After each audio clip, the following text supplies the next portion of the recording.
Recientemente el Milan causó revuelo por no haber alineado a ningún italiano entre los titulares por primera vez en su historia. Esta maniobra ya tenía sus antecedentes, los cuales veremos aquí, en el canal Mais Grande do Mundo, aquí en Cedinho. Hola, ¿qué tal? Soy Roberto y bienvenidos a Cedinho Fútbol Club. Como les decía, el Milan, que esta temporada 2022-2023 está aún disputando puestos de Champions al momento que emito este video, hace poco ha puesto un 11 titular lleno de extranjeros en el sentido estricto de la palabra, esto es, sin ningún italiano desde la partida, y fue contra el Salernitana, encuentro que terminó empatado a 1. El técnico Pioli formó con Mañán en el arco, Kalulu, Thiago Tomori en la defensa, medio campo con Selmakers, Benacer, Krunic y Theo Hernández, arriba con Brahim Díaz, Giroud y Leao. Ahora bien, Ismael Benacer es argelino pero con pasaporte francés, por lo tanto cuenta como comunitario. Rade Krunic, al ser bosnio, o sea de un país no afiliado a la Unión Europea, ocupa plaza como extranjero. Luego, todos los demás titulares fueron de nacionalidades europeas. Mike Mañán, Kalulu, Theo y Giroud son franceses. Thiago es alemán. Tomori inglés, Selmakers belga, Díaz español y Leao portugués. Esto llamó la atención al ser la primera vez que el Milan hace esto, pero solo es el caso más reciente.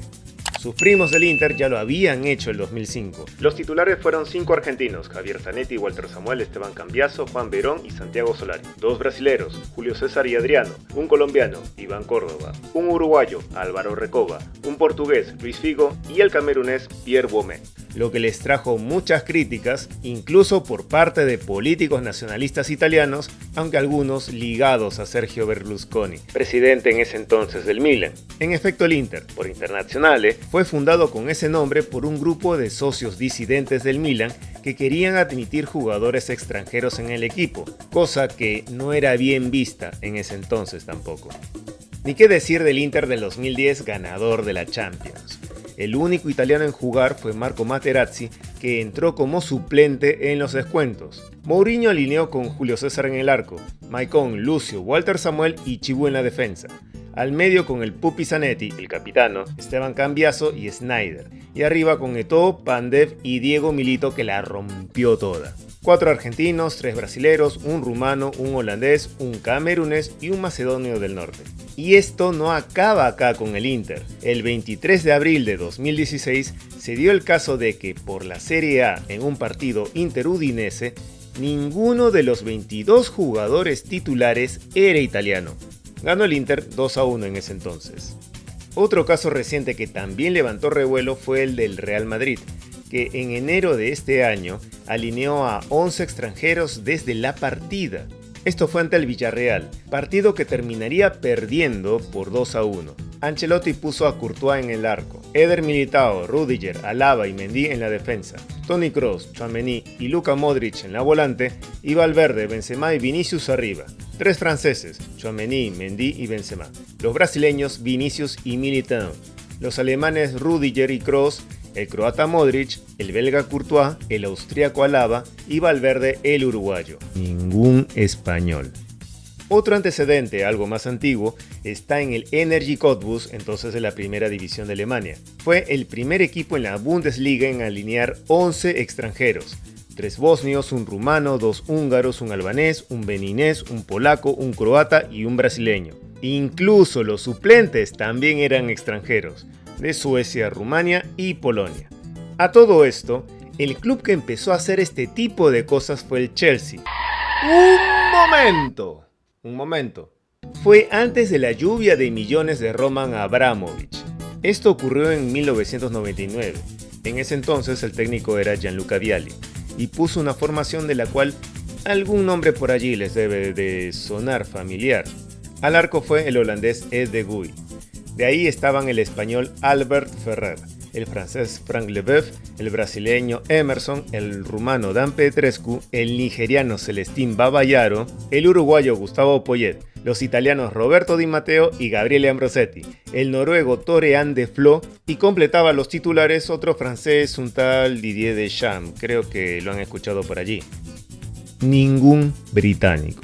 Todos estos casos en el fútbol europeo se han podido dar gracias a la famosa ley Bosman, que no está de más recordar que fue todo un suceso en 1995, por el cual un jugador ciudadano de un país de la Unión Europea puede trabajar, jugar como profesional en cualquier otro país perteneciente al mismo bloque político sin ocupar plaza como extranjeros. Y esto además beneficia a extranjeros que tengan pasaporte comunitario, caso de muchos sudamericanos, y de paso permite que jugadores nacidos en Europa mantengan sus privilegios como ciudadanos comunitarios, aunque al mismo tiempo representen a otras selecciones, caso de muchos seleccionados de países africanos.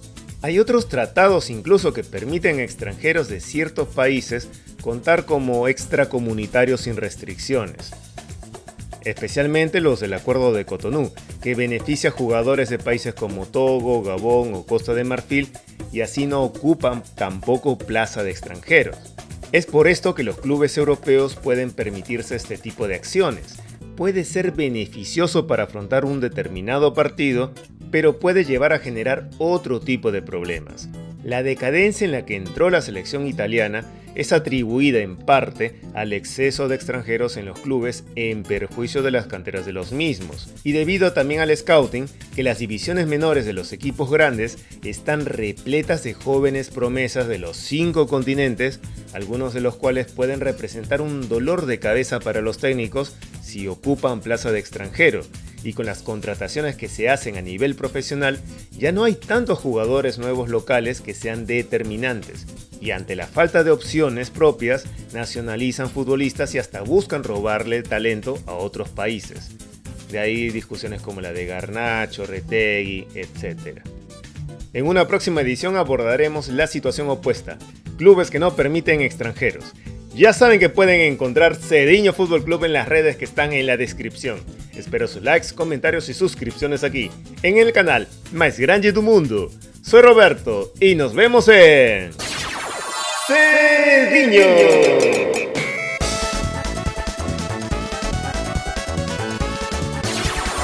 Cediño.